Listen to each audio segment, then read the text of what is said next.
동산 물권 변동은 물권적 합의와 인도 필요. 동산의 공시 방법은 인도. 현실 인도는 직접 물건 넘김. 간이 인도는 이미 점유 중인 사람이 그대로 취득. 점유 계정은 양도인이 계속 점유 후. 목적물 반환 청구권 양도는 제3자 점유물에 대한 권리 이전. 목적물 반환 청구권 양도는 채권 양도 대항 요건도 필요. 점유 계정 이중 양도는 먼저 현실 인도 받은 자 우선. 동산 양도 담보 후 재담보는 무권리 처분과 선의 취득 문제. 선의 취득은 무권리자로부터 동산 취득. 선의 취득은 거래 안전 보호 제도. 선의 취득은 원시 취득. 선의 취득은 종전 권리하자 승계 없음. 선의 취득 객체는 원칙적으로 동산. 금전은 점유 있는 곳의 소유 인정 경향. 자동차와 선박은 등록 공시 때문에 선의 취득 제한. 선의 취득은 무권리자로부터의 취득 필요. 양도행위 자체는 유효해야 선의 취득 가능. 양도행위 무효는 선의 취득으로 치유 불가. 상속은 거래행위가 아니므로 선의 취득 불가. 점유 계정으로는 선의 취득 불가. 선의와 무과실은 물권 취득 완성 시점 기준. 무과실은 선의 취득 주장자가 입증. 선의 취득자는 완전한 소유권 취득. 선의 취득자는 종전 소유자에게 부당이득 반환 의무 없음. 도품과 유실물은 2년 안에 반환 청구 가능. 사기로 넘겨준 물건은 도품이나 유실물 아님. 도품과 유실물의 인연 기간은 제척기간 성격. 공개시장 취득은 대가 변상 청구 문제. 명인 방법은 수목이나 미분리 과실의 공시 방법. 명인 방법은 계속 유지 필요. 명인 방법이 없어지면 대항력 상실 문제. 명인 방법 이중 양도는 먼저 명인 방법 갖춘 자 우선. 동산 선의 취득 핵심은 무권리자, 유효한 거래,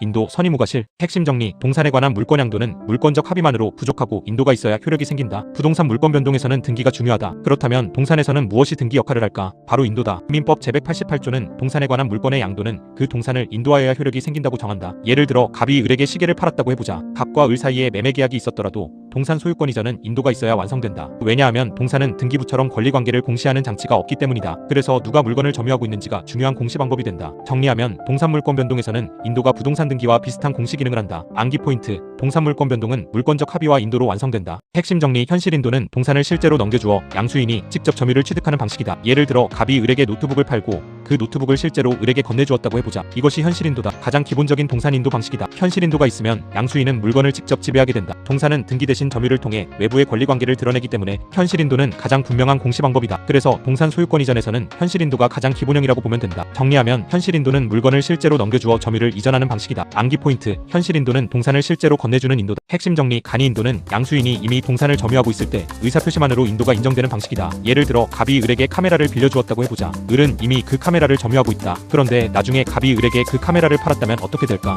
을은 이미 카메라를 가지고 있으므로 다시 건네받을 필요가 없다. 이때 갑과 을 사이의 소유권 이전 의사표시만으로 인도가 있었던 것으로 본다. 이것이 간이 인도다. 즉 현실 인도처럼 물건이 실제로 이동하지 않아도 이미 양수인이 점유하고 있으면 인도의 기능을 인정하는 것이다. 정리하면 간이 인도는 이미 점유 중인 양수인에게 의사표시만으로 인도를 인정하는 제도다. 암기 포인트. 간이 인도는 양수인이 이미 점유하고 있을 때 의사표시만으로 인도가 되는 경우다. 핵심 정리. 점유 계정은 양도인이 물건을 계속 점유하지만 법적으로는 양수인을 위해 점유하는 것으로 바꾸는 인도 방식이다. 예를 들어 갑이 을에게 기계를 팔았다고 해보자. 그런데 갑이 그 기계를 계속 사용해야 해서 을이 실제로 가져가지 않았다. 대신 갑과 을이 앞으로 갑은 을을 위해 그 기계를 보관하는 것으로 약정했다. 이것이 점유 계정이다. 겉으로 보면 물건은 계속 갑에게 있다. 하지만 법적으로는 갑의 점유가 자기 자신을 위한 점유에서 을을 위한 점유로 바뀐다. 동산 양도 담보에서 자주 문제된다. 채무자가 물건을 계속 사용하면서도 채권자에게 담보로 소유권을 이전하는 구조가 가능하기 때문이다. 정리하면 점유 계정은 현실적으로 물건은 그대로 두고 점유의 법적 성격만 바꾸는 인도다. 암기 포인트. 점유 계정은 양도인이 계속 점유하지만 양수인을 위한 점유로 바뀌는 것이다. 핵심 정리. 제3자가 동산을 점유하고 있을 때에는 양도인이 제3자에 대한 반환 청구권을 양수인에게 넘기는 방식으로 인도를 대신할 수 있다. 예를 들어 갑 소유의 그림을 병이 보관하고 있다고 해보자. 갑이 그 그림을 을에게 팔았다. 그런데 그림은 병이 가지고 있으니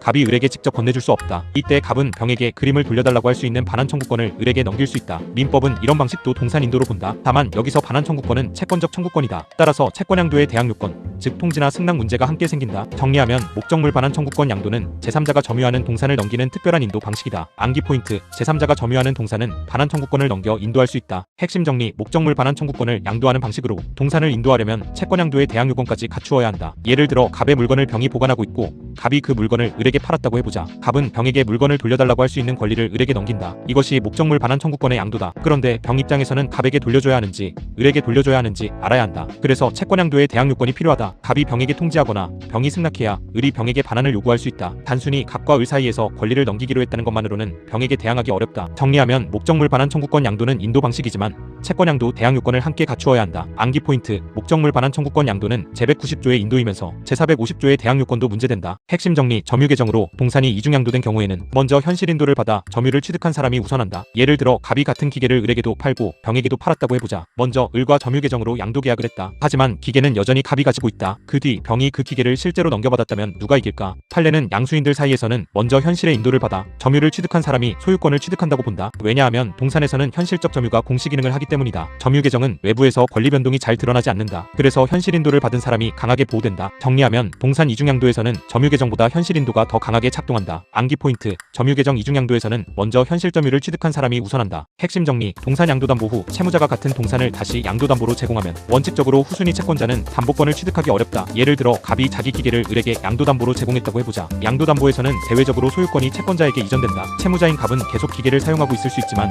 대외적으로는 이미 소유권을 넘긴 상태다. 그런데 갑이 같은 기계를 다시 병에게 양도담보로 제공했다면 어떨까? 갑은 대외적으로 이미 무권리자에 가깝다. 그래서 병은 원칙적으로 양도담보권을 취득하기 어렵다. 다만 병이 별도로 선의취득 요건을 갖추는지는 별개의 문제로 검토할 수 있다. 정리하면 동산 양도담보 후 같은 물건을 다시 담보로 제공하면 후행, 담보권 취득은 원칙적으로 어렵다. 암기 포인트: 양도담보 후 채무자는 대외적으로 무권리자라서 재담보 제공이 문제된다. 핵심 정리: 선의취득은 동산 점유의 권리 외관을 믿은 사람에게 소유권 취득을 인정하는 제도다. 동산은 부동산처럼 등기부가 없다. 그래서 누가 물건을 점유하고 있는지가 매우 중요하다. 예를 들어 을이 갑 소유의 시계를 가지고 있으면서 자기 것처럼 병에게 팔았다고 해보자. 병이 을을 진짜 소유자로 믿고 과실 없이 시계를 넘겨받았다면 어떻게 될까? 원래 을은 무권리자이므로 병은 소유권을 취득하지 못하는 것이 원칙이다. 하지만 동산거래에서는 점유라는 외관을 믿은 사람을 보호할 필요가 있다. 그래서 일정한 요건을 갖추면 병이 소유권을 취득하게 된다. 이것이 선의취득이다. 정리하면 선의취득은 동산 점유를 믿고 거래한 사람을 보호하는 제도다. 암기 포인트: 선의취득은 동산 점유의 권리 외관을 믿은 거래자를 보호한다. 핵심 정리: 선의취득은 무권리자로부터 권리를 이어받는 것이 아니라 법률의 힘으로 새롭게 소유권을 취득하는 것이다. 예를 들어 갑 소유의 물건을 무권리자인 을이 병에게 팔았다고 해보자. 을은 소유자가 아니므로 원칙적으로 병에게 소유권을 이전할 수 없다. 그런데 병이 선의취득 요건을 갖추면 병은 소유권을 취득한다. 이때 병이 을의 소유권을 승계하는 것은 아니다. 을에게는 애초에 넘겨줄 소유권이 없었기 때문이다. 병은 법률의 규정에 따라 새롭게 소유권을 취득한다. 그래서 선의취득은 원시취득이다. 정리하면 선의취득은 무권리자의 권리를 이어받는 것이 아니라 법률상 새로 소유권을 얻는 것이다. 암기 포인트: 선의취득은 승계취득처럼 보이지만 효과는 원시취득이다. 핵심 정리: 선의취득은 원칙적으로 동산을 대상으로 하지만 등록이나 별도 공시가 문제되는 물건은 제한될 수 있다. 선의취득은 동산 거래 안전을 보호하기 위한 제도다. 따라서 기본적으로 동산이 대상이다. 예를 들어 시계, 가방, 책, 기계 같은 물건이 문제될 수 있다. 하지만 모든 물건이 당연히 선의취득 대상이 되는 것은 아니다. 선박, 자동차, 항공기, 건설기계처럼 특별법상 등록이 필요한 물건은 일반 동산처럼 단순 점유만으로 공시된다고 보기 어렵다. 또 수목의 집단, 입도, 미분리 과실처럼 투명인 방법이 문제되는 경우도 일반 동산 선의취득과 다르게 보아야 한다. 반면 토지에서 분리된 임목이나 공장 저당권의 목적이었다가 분리된 기계처럼 동산으로 거래되는 경우에는 선의취득 문제가 생길 수 있다. 정리하면 선의취득은 동산이 원칙이지만 별도 공시제도가 있는 물건은 제한적으로 보아야 한다. 암기 포인트: 선의취득의 객체는 동산이 원칙이고 등록 물건과 명인 방법 물건은 주의해야 한다. 핵심 정리: 일반적으로 유통되는 금전은 보통의 동산 선의취득 문제로 다루기 어렵지만 기념주화처럼 물건으로 거래되는 경우에는 달리 볼 수 있다. 예를 들어 을이 갑의 돈을 가지고 있다가 병에게 지급했다고 해보자. 일반적인 금전은 유통성과 대체성이 매우 강하다. 그래서 보통의 물건처럼 원소유자가 취급해서 반환받는 구조와 잘 맞지 않는다. 따라서 일반 유통 중인 금전은 선의취득의 객체로 다루기 어렵다. 하지만 모든 화폐가 같은 것은 아니다. 통용되지 않는 옛날 화폐나 기념주화처럼 수집품으로 거래되는 경우에는 일반 동산처럼 볼 수 있다. 이런 경우에는 선의취득 문제가 생길 수 있다. 정리하면 일반 금전은 선의취득 객체로 보기 어렵지만 수집품으로 거래되는 화폐는 동산으로 볼 수 있다. 암기 포인트: 유통금전은 선의취득 대상이 아니지만 기념주화는 동산처럼 문제될 수 있다. 핵심 정리: 자동차나 선박처럼 등록제도가 있는 물건은 단순 점유만으로 권리 외관을 인정하기 어렵다. 동산 선의취득은 점유를 공시방법으로 보는 제도다. 그런데 자동차나 선박은 단순한 점유보다 등록이 더 중요하다. 예를 들어 을이 자동차를 점유하고 있더라도 등록 명의는 갑으로 되어 있을 수 있다. 이때 병이 단순히 을의 점유만 보고 자동차를 샀다면 언제나 보호해야 할까? 그렇지 않다. 등록제도가 있는 물건은 등록을 통해 권리관계를 확인할 수 있기 때문이다. 그래서 자동차, 선박, 항공기, 건설기계 같은 물건은 일반 동산 선의취득과 다르게 제한적으로 본다. 정리하면 등록 물건은 점유보다 등록이 중요한 공시방법이므로 선의취득이 제한된다. 암기 포인트: 자동차와 선박은 등록 공시가 있으므로 단순 점유만 믿으면 부족하다. 핵심 정리: 선의취득은 점유하고 있는 무권리자로부터 동산을 취득한 경우에 문제된다. 선의취득은 무권리자, 거래에서 등장한다. 예를 들어 갑의 시계를 을이 점유하고 있다고 해보자. 을이 자기 시계인 것처럼 병에게 팔았다. 이때 을은 무권리자다. 원칙적으로 무권리자는 소유권을 넘길 수 없다. 하지만 병이 평온하고 공연하게 선의이며 과실 없이 그 시계를 인도받았다면 선의취득이 문제된다. 중요한 것은 무권리자가 동산을 점유하고 있어야 한다는 점이다. 점유가 권리 외관을 만들기 때문이다. 정리하면 선의취득은 점유하는 무권리자의 외관을 믿은 양수인을 보호하는 제도다. 암기 포인트: 선의취득은 점유하는 무권리자로부터의 취득에서 문제된다. 핵심 정리: 선의취득이 성립하려면 무권리자와 양수인 사이의 양도행위 자체는 유효해야 한다. 예를 들어 을이 갑 소유의 물건을 병에게 팔았다고 해보자. 을은 무권리자다. 그래도 병이 선의취득할 수 있으려면 을과 병 사이의 매매계약 자체는 유효해야 한다. 만약 그 매매계약이 무효이거나 취소되어 효력이 없다면 선의취득도 성립하기 어렵다. 선의취득은 무권리라는 흠만 보충해주는 제도다. 계약 자체의 무효나 취소까지 모두 치유해주는 제도는 아니다. 따라서 선의취득에서는 무권리자라는 흥과 양도행위의 유효성을 구별해야 한다. 정리하면 선의취득은 무권리 문제를 보완할 뿐 양도행위 자체의 하자까지 치유하지 않는다. 암기 포인트: 선의취득은 무권리만 보완하고 양도행위는 유효해야 한다. 핵심 정리: 선의취득은 동산물권 취득을 목적으로 하는 유효한 법률행위를 전제로 하므로 상속으로는 성립하지 않는다. 예를 들어 을이 갑 소유의 물건을 점유하고 있다가 사망했고 병이 을의 상속인이 되었다고 해보자. 병이 을의 점유를 이어받았다는 이유만으로 그 물건을 선의취득할 수 있을까? 선의취득은 거래 안전을 보호하는 제도다. 즉 양도행위가 있어야 한다. 상속은 법률행위가 아니라 법률의 규정에 의한 포괄승계다. 따라서 선의취득의 전제가 되는 동산물권 취득에 관한 유효한 법률행위라고 보기 어렵다. 정리하면 상속은 거래행위가 아니므로 선의취득으로 소유권을 취득할 수 없다. 암기 포인트: 선의취득은 거래행위가 필요하고 상속은 선의취득이 아니다. 핵심 정리: 점유 개정은 현실적인 점유 이전이 없어서 선의취득의 인도 방식으로 인정되지 않는다. 예를 들어 을이 갑 소유의 기계를 점유하고 있다가 병에게 팔았다고 해보자. 그런데 병이 기계를 실제로 넘겨받은 것이 아니라 을이 계속 점유하되 병을 위해 보관하는 것으로만 약정했다. 이것이 점유 개정이다. 이 경우 병은 선의취득할 수 있을까? 판례는 점유 개정에 의한 선의취득을 부정한다. 선의취득은 동산 점유의 외관을 믿은 거래 안전을 보호하는 제도다. 그런데 점유 개정은 외부에서 점유 상태가 전혀 바뀌지 않는다. 기존 소유자와 양수인이 모두 양도인을 신뢰한 상태라면 현실적인 점유를 취득하지 않은 양수인을 더 강하게 보호할 이유가 약하다. 정리하면 점유 개정은 외부 공시가 부족하므로 선의취득의 인도로 인정되지 않는다. 암기 포인트: 선의취득에는 현실적 점유 이전이 필요하고 점유 개정만으로는 부족하다. 핵심 정리: 선의와 무과실은 물권 취득이 완성되는 시점을 기준으로 판단한다. 예를 들어 병이 을에게서 동산을 샀다고 해보자. 계약할 때는 을이 소유자인 줄 알았지만 인도받기 전에는 의심할 사정이 생겼다. 이 경우 병이 선의 취득할 수 있을까? 선의와 무과실은 물권 취득이 완성되는 시점을 기준으로 본다. 동산 물권 취득은 물권적 합의와 인도가 결합되어 완성된다. 따라서 합의가 먼저 있고 인도가 나중에 있었다면 인도 시점을 기준으로 선의와 무과실을 본다. 반대로 인도가 먼저 있고 물권적 합의가 나중에 있었다면 물권적 합의 시점이 기준이 된다. 정리하면 선의와 무과실은 계약 체결 시점이 아니라 물권 취득 완성 시점을 기준으로 본다. 암기 포인트: 선의와 무과실은 물권적 합의와 인도가 모두 갖추어진 때를 기준으로 판단한다. 핵심 정리: 선의 취득에서 양수인의 무과실은 양수인이 입증해야 한다. 점유자는 일반적으로 선의, 평온, 공연하게 점유하는 것으로 추정된다. 하지만 선의취득에서 무과실까지 당연히 추정되는 것은 아니다. 예를 들어 병이 을에게서 동산을 샀는데 갑이 을은 무권리자였다고 주장한다고 해보자. 병은 자기가 을을 소유자로 믿었고 그렇게 믿은데 과실이 없었다고 주장해야 한다. 판례는 무과실의 입증 책임을 선의취득을 주장하는 양수인에게 부담시키는 입장이다. 따라서 양수인은 거래 당시 가격, 양도인의 점유 상태, 거래 경위 등을 통해 과실이 없었다는 점을 설명해야 한다. 정리하면 선의취득에서 선의와 평온 공연은 추정되지만 무과실은 양수인이 입증해야 한다. 암기 포인트: 선의취득의 무과실은 양수인이 입증한다. 핵심 정리: 선의취득이 성립하면 양수인은 진정한 소유자의 권리와 무관하게 소유권을 취득한다. 예를 들어 갑의 물건을 무권리자인 을이 병에게 팔았다고 해보자. 병이 선의취득 요건을 모두 갖추면 병은 소유권을 취득한다. 이 경우 갑은 원래 소유자였지만 병에게 물건을 돌려달라고 할 수 없다. 선의취득은 거래 안전을 위해 진정한 권리자의 추급을 막는 제도이기 때문이다. 또 선의취득자는 자기가 소유권을 취득했다는 효과를 임의로 부정하고 종전 소유자에게 물건을 가져가라고 할 수 없다. 선의취득이 성립하면 법률상 소유권 취득 효과가 발생한다. 정리하면 선의취득자는 원시취득으로 소유권을 얻고 종전 소유자는 그 물건을 추급하기 어렵다. 암기 포인트: 선의취득이 성립하면 양수인은 소유권을 새로 취득한다. 핵심 정리: 선의취득자는 법률상 원인에 의해 소유권을 취득하므로 종전 소유자에게 부당이득을 반환할 의무가 없다. 예를 들어 갑 소유의 동산을 무권리자인 을이 병에게 팔았고 병이 선의취득했다고 해보자. 갑 입장에서는 자기 물건을 잃었으니 병에게 부당이득 반환을 청구하고 싶을 수 있다. 하지만 병은 선의취득으로 소유권을 취득했다. 즉 병에게는 법률상 원인이 있다. 그래서 병은 갑에게 부당이득 반환 의무를 부담하지 않는다. 다만 을은 다르다. 무권리자인 을은 갑에게 불법 행위 책임이나 부당이득 반환 책임을 부담할 수 있다. 정리하면 선의취득자는 종전 소유자에게 부당이득을 반환하지 않고 무권리자인 양도인이 책임을 질 수 있다. 암기 포인트: 선의취득자는 법률상 원인이 있으므로 부당이득을 부담하지 않는다. 핵심 정리: 도품이나 유실물은 선의취득 요건을 갖추어도 피해자나 유실자가 2년 안에 반환을 청구할 수 있다. 선의취득이 성립하면 원래 소유자는 물건을 돌려받기 어렵다. 하지만 도품이나 유실물은 특별하다. 예를 들어 갑의 시계를 도둑이 훔쳐서 을에게 팔았고 을이 선의와 무과실로 시계를 샀다고 해보자. 원칙적으로는 을의 선의취득이 문제된다. 하지만 민법 제250조는 도품이나 유실물의 경우 피해자 또는 유실자가 도난이나 유실한 날부터 2년 안에 반환을 청구할 수 있다고 정한다. 즉 도품과 유실물에서는 원소유자 보호가 더 강하게 작동한다. 정리하면 도품과 유실물은 선의취득이 되어도 2년 동안 반환 청구가 가능하다. 암기 포인트: 도품과 유실물은 도난 또는 유실한 날부터 2년 안에 반환 청구할 수 있다. 핵심 정리: 사기나 강박으로 넘겨준 물건은 도품이나 유실물이 아니다. 도품과 유실물은 점유자의 의사에 반해 점유를 잃은 경우다. 예를 들어 갑의 물건을 도둑이 훔쳐갔다면 도품이다. 갑이 길에서 물건을 잃어버렸다면 유실물이다. 그런데 갑이 을의 거짓말에 속아서 직접 물건을 넘겨주었다면 어떨까? 이 경우 갑의 의사에 하자가 있기는 하다. 하지만 물건을 넘겨주는 행위 자체는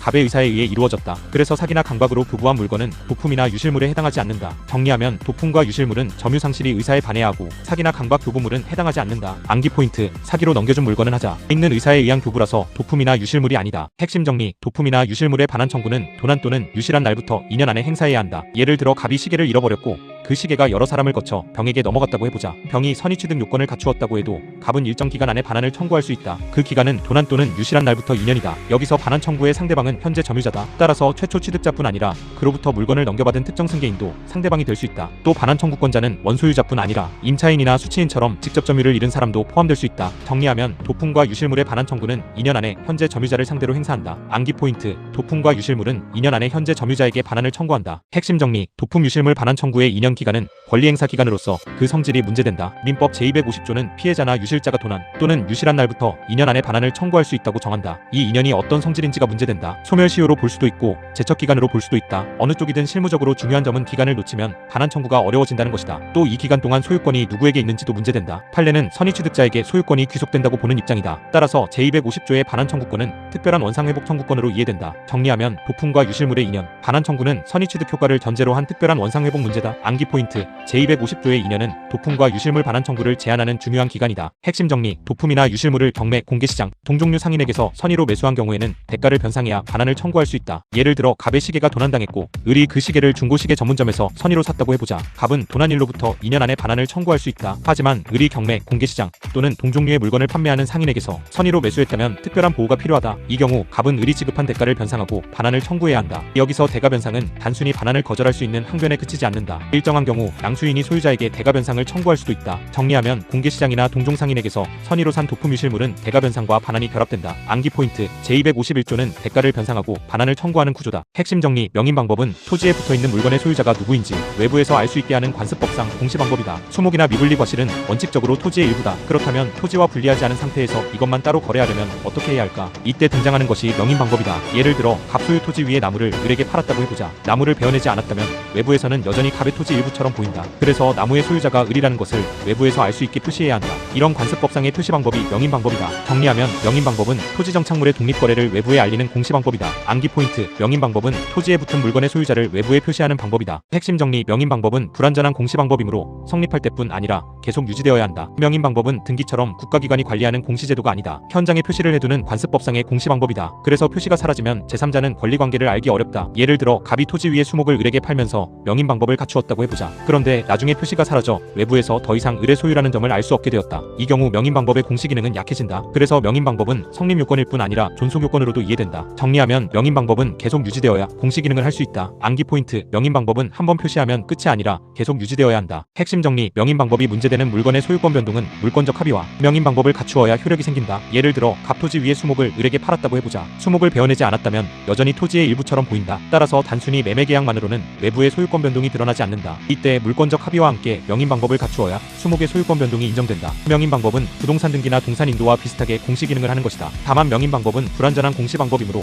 주로 소유권 변동이나 양도담보에서 인정된다. 정리하면 명인 방법 대상 물건은 물권적 합의와 명인 방법이 결합되어야 소유권 변동이 인정된다. 암기 포인트: 명인 방법에서는 합의만으로 부족하고 외부 표시까지 필요하다. 핵심 정리: 명인 방법이 필요한 물건이 이중 양도된 경우에는 먼저 명인 방법을 갖춘 사람이 소유권을 취득한다. 예를 들어 갑이 자기 토지 위에 수목을 을에게 팔았다고 해보자. 그런데 을이 명인 방법을 갖추기 전에 갑이 같은 수목을 병에게 다시 팔았다. 그리고 병이 먼저 명인 방법을 갖추었다면 누가 소유권을 취득할까? 명인 방법은 이 경우 공시 방법이다. 따라서 먼저 명인 방법을 갖춘 사람이 소유권을 취득한다. 을이 먼저 계약을 했더라도 공시를 갖추지 못했다면 물권 취득을 주장하기 어렵다. 결국 명인 방법이 필요한 물건에서는 계약의 선후보다 공시의 선후가 중요하다. 정리하면 명인 방법 대상 물건의 이중양도에서는 먼저 명인 방법을 갖춘 사람이 우선한다. 암기 포인트: 명인 방법 이중양도는 먼저 표시한 사람이 이긴다.